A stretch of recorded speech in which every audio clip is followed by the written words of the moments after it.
Everyone, this is Farrukh Siddiqui, founder and CEO of Defynance, and I'm very excited because we're launching our resources marketplace. We call it ROEP, which stands for Resources Optimizing Earning Potential.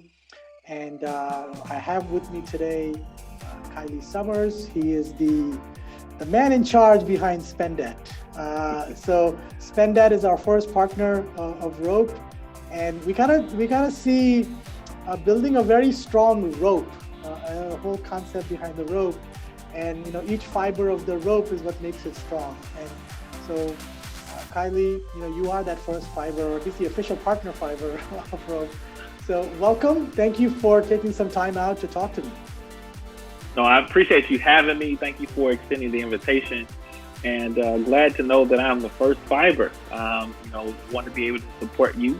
Sometimes we all know it's hard to get that first yes, or that first investor, or that first customer, or that first partner, right? You did it. I'm glad that I could be the first to support you, and so watch the floodgates open thereafter.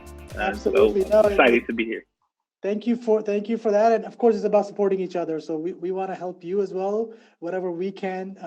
And together, let's help a bunch of people, right? Because a lot of people are dealing with debt, dealing with student debt, which we're focused on, and you guys are focused on the overall debt concept.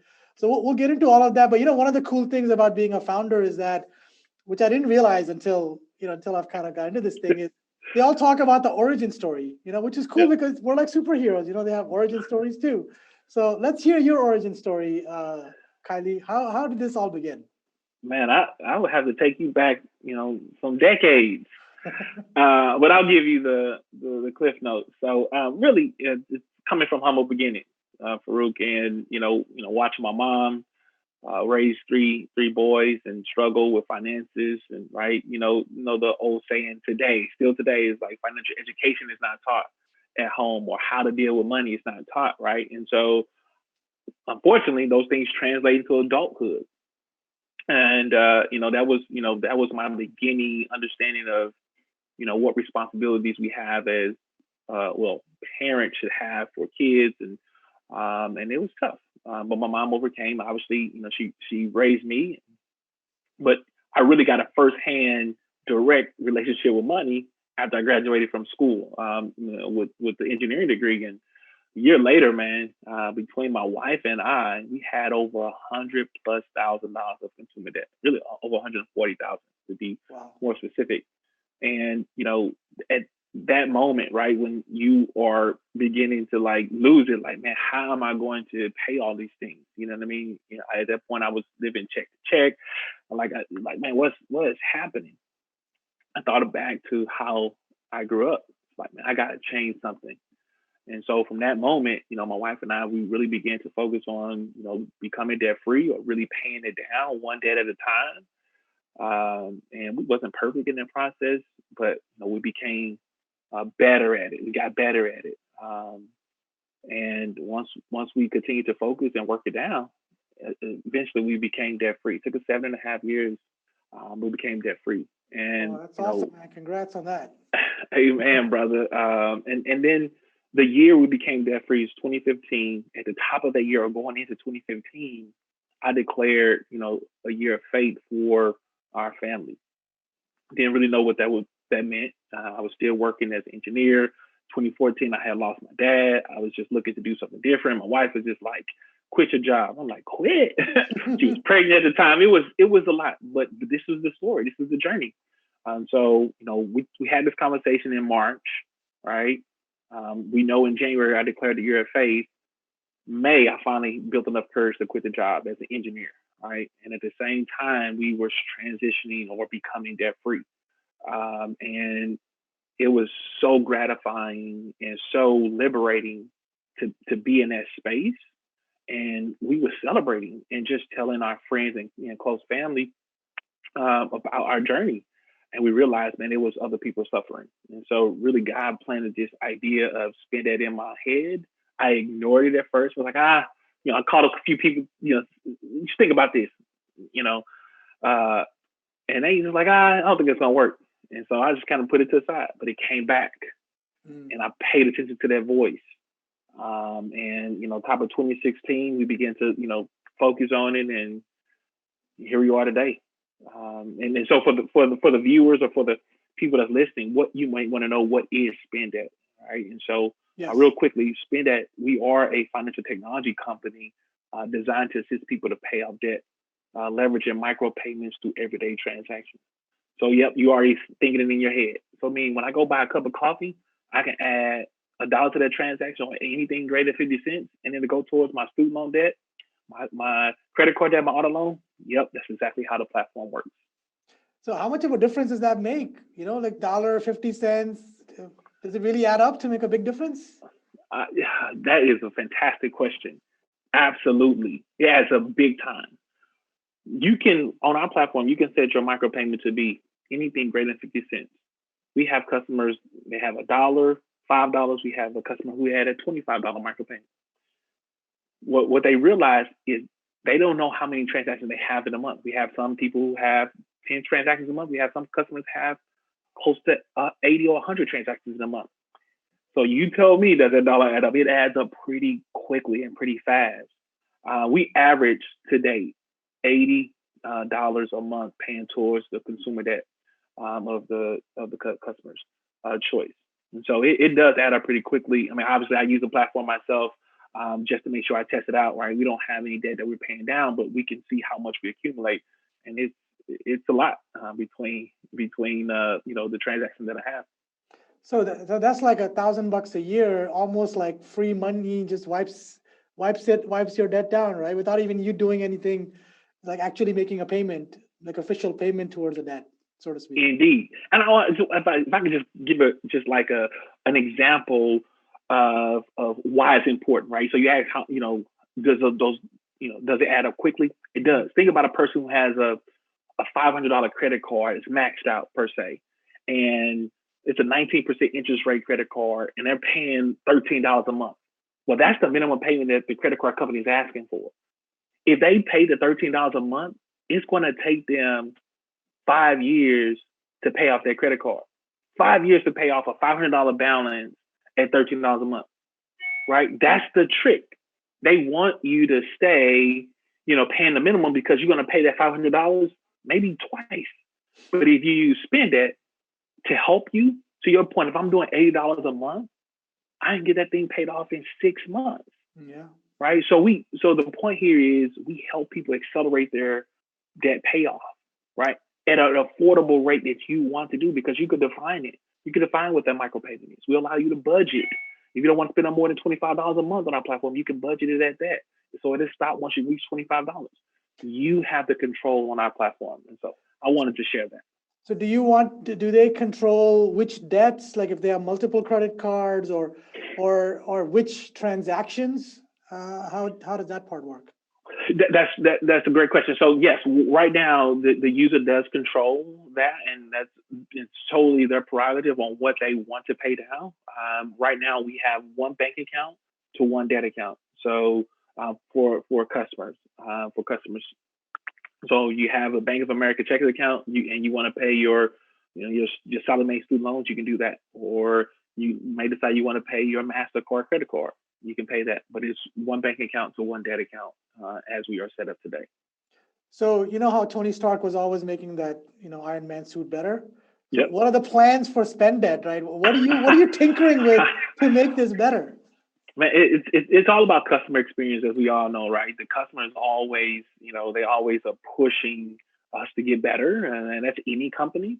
And so we're listening, right? And so we want to be able to roll out some features, and I don't know what order we're going to roll them out, so I don't want to, personally say, but we understand that we're getting questions around, like, can I add multiple people to my platform, to my account, or to your point of, I want to add another debt. Can I add another debt, right? And so we're listening. We're taking inventory. We definitely have about 10 features that we have in the queue.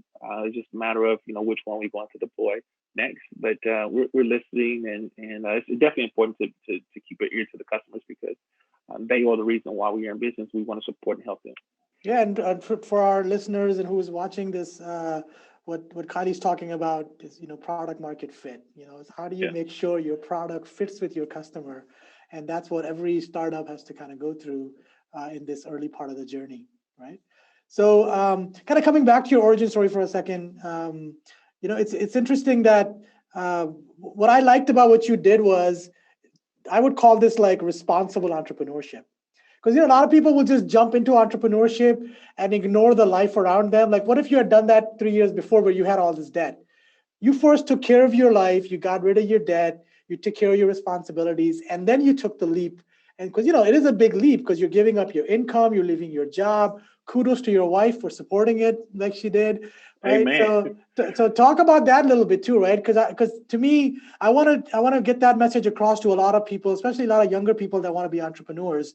That there's ways of doing it where you're responsible, you really plan things out, right? You study your market, do some market analysis, build your financial models, kind of get the concept of your product down. You don't have to quit your job and just go crazy with it either, right? Yeah.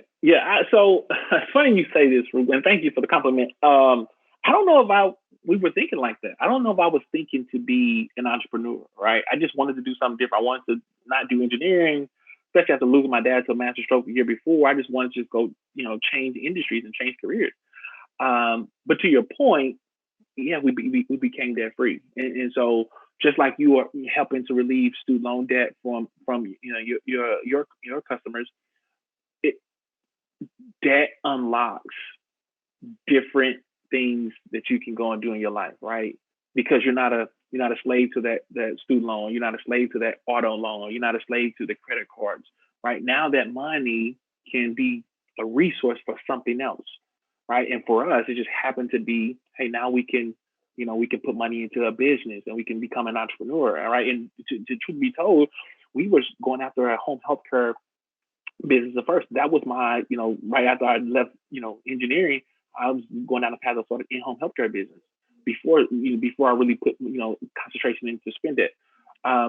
But becoming debt free, and it's not even about getting to zero balance, but getting to a position where you can control it and you can minimize the debt that you have. It relieves health, right?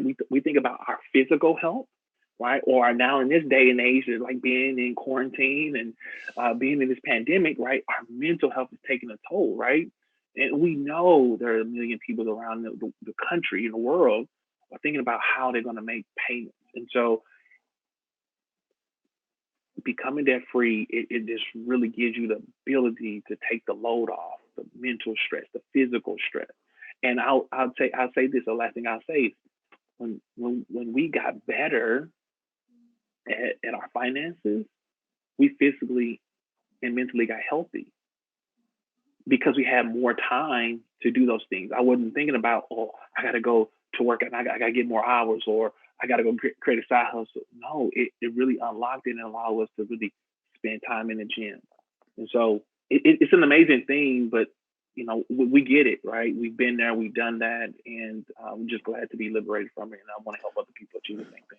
Yeah, like you're saying, I mean, obviously you may not have thought of being an entrepreneur, but my point was that you took care of your responsibilities before quitting your job and taking that risk, right? So to take risk at the right time and be responsible about it is very important. So talking more about SpenDebt, I mean, again, with product market fit, one of the things we're trying to figure out is who's our ideal customer. So do you have any ideas around that, or is it still too early for you to kind of focus on that issue or talk about it? No, I think it's always the right time. I mean, I think like most people, everybody's our customer. Everybody got our customer. Well, that's the hope, at least. But more specifically, right? We know we have a sweet spot. 18 to 44 is our sweet spot, and we dial it in a bit more. We say 22, 36.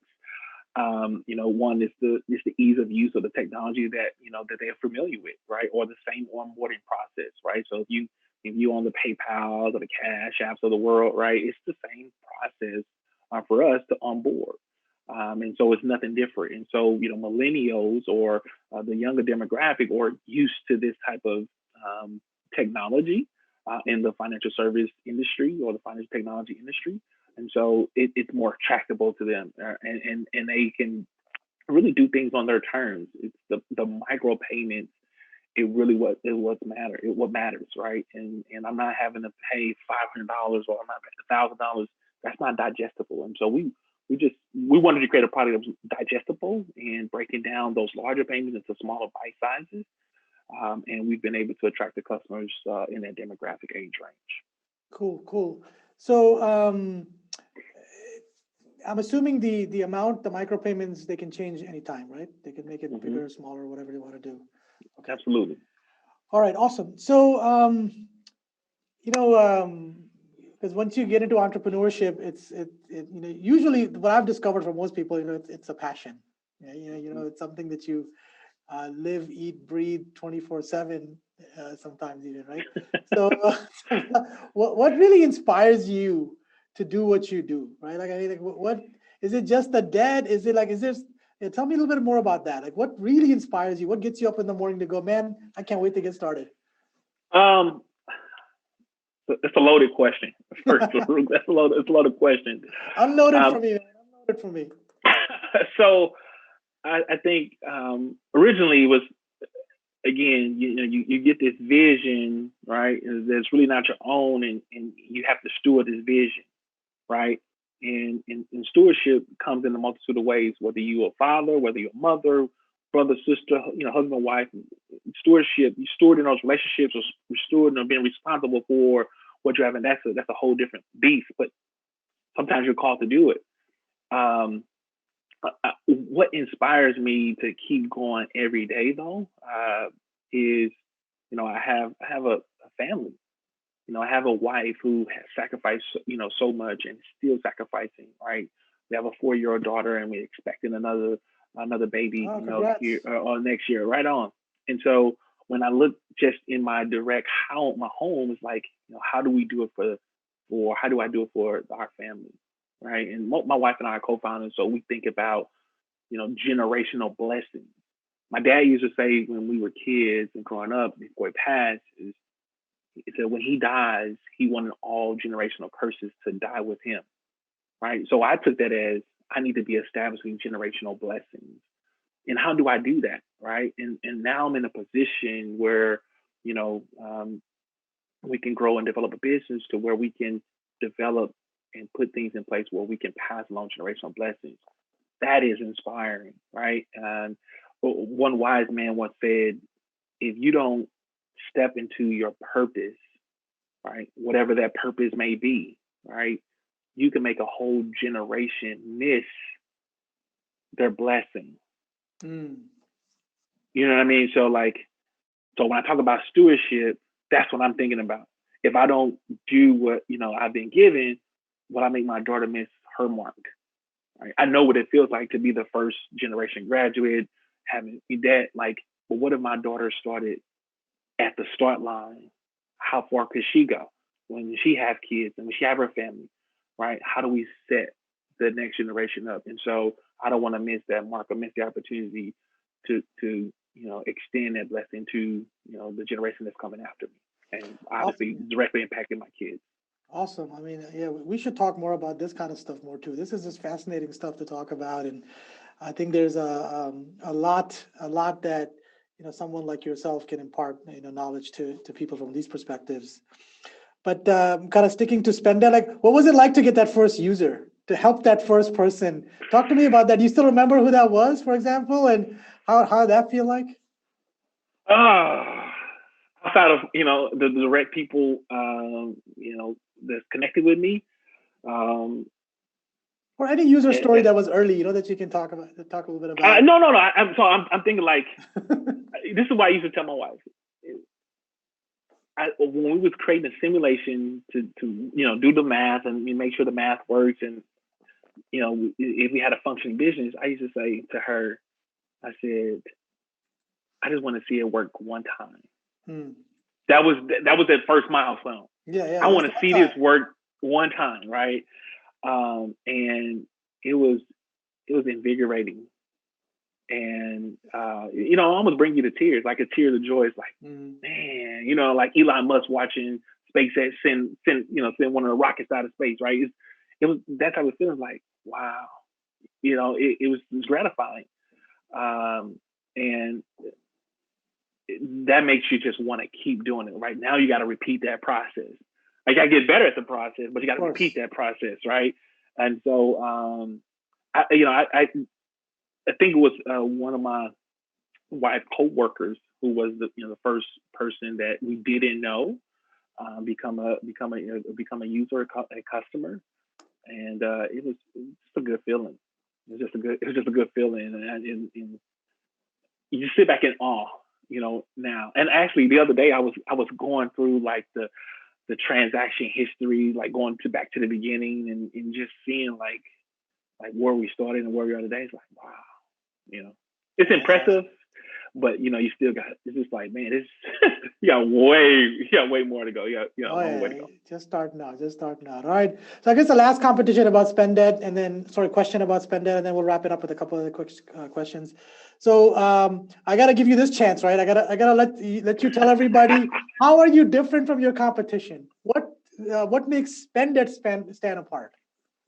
So we are different from our competition in a lot of ways. I believe, but the way that we want the public to understand how we're different is we give the users control, and that's important. You should control your money. You should tell your money where to go, how much you want it to go, when you want it to go. And on our platform, this is not a roundup method, right? The roundup method is good. I'm not knocking it. It's no knock to the roundup method, but we are different because we allow you to define what that micropayment is. It could be 50 cents. It could be $1. It could be $2. It could be $5. It's whatever you define. And oh, by the way, we allow you to budget on our platform. So if you don't want to spend no more than $25 a month or $100 a month, you can cap it at that. So if you're using our platform and you hit $100 on the 15th of the month, SpenDebt will stop deducting more micropayments and it'll restart at the beginning of the next month, right? This allows you mentally to understand that, hey, you're not going to overextend yourself. You pay more towards your car note or your student loan or your whatever debt you had, but you're not overextending. And that's how we are different. And those are the few ways, a couple ways that we are different. But the biggest thing is micropayments versus roundups, and we allow people to define what those micropayments are in the marketplace. And the other thing that which is a big thing is allowing consumers to pay any consumer debt that they want. So Mm. it's not just student loans. I mean we have you for that, right? We have and we can pay credit cards. We can pay auto loans. We can pay a judgment. You have a lien on your property. We can pay that. We can pay any consumer debt, anything that's in collections, we can pay. And so that's our biggest differentiators using SpenDebt versus other competition. All right. So if you just had the chance and someone said you can talk to one person about SpenDebt, to help your business or whatever, who would you like to connect with? Like it could be, anybody that's out there. If you had a guaranteed yes, you say the name and we'll connect you. Like, is there somebody like that out there that you would want to talk to, learn from, etc.? Uh, it's so many people, right? So many people that that's coming to mind, right? But um, I'm a Shark Tank guy. I'm not gonna lie to you. I love Shark Tank, and I love Mark Cuban. I just love how he processes a pitch. I love how he empathize sympathize with founders, right? Where they are, where they're going, and his intellect. Um, you know, getting to see him in that light. Being a founder and answering his questions, like watching those episodes, it really helps. And I know that he understands our business. He actually did, he invested into one of our competitors, season 9, episode 20, segment 3. There you He go. invested into a company, right? You know what I'm saying? So I You know, know right? And it. so, so that I would think that would be, one of many people that I would like to talk to. I mean, it's some brilliant people on this earth, man. You think about, I said Elon Musk name. You think about Martin Zuckerberg. These people have been some extraordinary companies, and so like Bill Gates, and Warren Buffett. You know what I mean? Like uh, even Michael Jordan. From a Yeah. competitive standpoint, right? He man, Mike, um, LeBron's, the Jay Z. Jay Z is another person that I look to. Just the way he moves and But I'll stop there because I can keep going. But these are some of the people that I like to listen to, and I like to watch how they, conduct business. Admire, them from afar. So, two last questions. One would be, like, one of the things I think I'd like to kind of talk about with everybody is, I want to encourage people to work at startups, Mm-hmm. right? Because yeah, we can work at the big companies, and that's going to be a part of a lot of people's journey. But working at a startup, at least the way I feel, is you learn so much, and there's no like boundary to what you can learn. Yep. Because everything is going on. It's a small team. You get exposure to so many things. So when it comes to culture, right? Creating a culture, because we're starting in our journeys, and hopefully we have a long, long way to go and much success to achieve in the future. But I think culture should be set very early on and should be maintained, long term, right? So talk to me a little bit about culture. Like, what are you trying to build at? What kind of culture are you trying to build at SpenDebt? I think about this often, for a lot of reasons, right? Being a consumer myself, and being a frequent of some products that we all we use on a daily basis. Culture is so important. I mean, in this day and age, when we think about civil unrest, we think about essentially Black people just kind of being left out of a lot of things, right? But now we're seeing corporations really invest into Black and brown. So culture is so important, and in some cases it can make and break companies. And one of the things that I want us to represent. Obviously, we want to represent all people, all creeds, all walks of life. I think there is some brilliance in diversity. There's dollars in diversity, extraordinary ideas in diversity, and I don't have them all. And I want to work with the smartest, brightest people in the world. But the one thing that I talk about to my team is customer service. I don't care what we do, we have to be the best at customer service. Because I think if we can serve our customers and meet them where they are, I think that would take us further. I don't care who we're competing with in our competition, right? Yes, we want to be the first, we want to be the best, we want to be all that, right?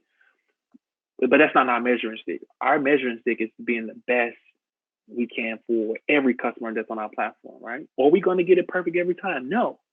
But our goal is to strive to be the best, have the best customer service when it comes to financial technology and responding to emails or calls, whatever it is. We have to be the best there, because I think that makes a huge difference, particularly when you're dealing with money. People don't, they like, where my money going? Why it is? What they want to know. And so I think it's our duty, it's our responsibility to serve people where they are when it comes to their money. So that's the culture I want to set. Awesome. And I have a feeling I'm going to hear that from a lot of good entrepreneurs.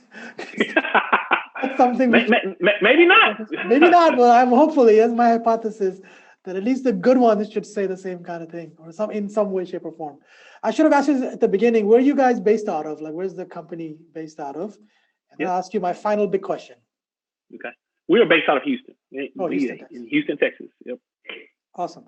So, let's talk about the future, right? You're in the business of making people's lives better, getting them out of debt, right? Making hopefully the world a better place. We feel like we're doing the same thing. So complete the sentence for me. All right, ready? Uh-oh. I see a world where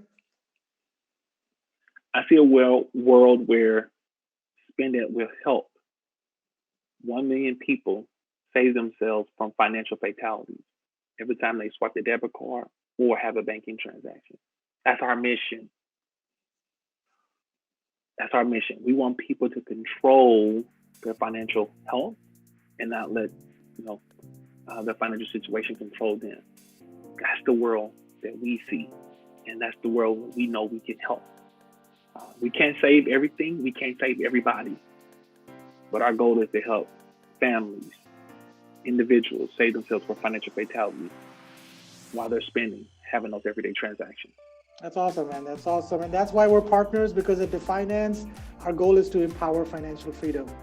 And Kiley and SpenDebt and your team, they're going to be doing that right alongside with us, hopefully, as we continue to work together and really make a difference. Amen. All right. Yes, sir. So Kiley, we should do more of these as far as I'm concerned. So we'll figure out more opportunities to talk and get the word out. And thank you so much. Kudos to you and all your team. Much success to you guys.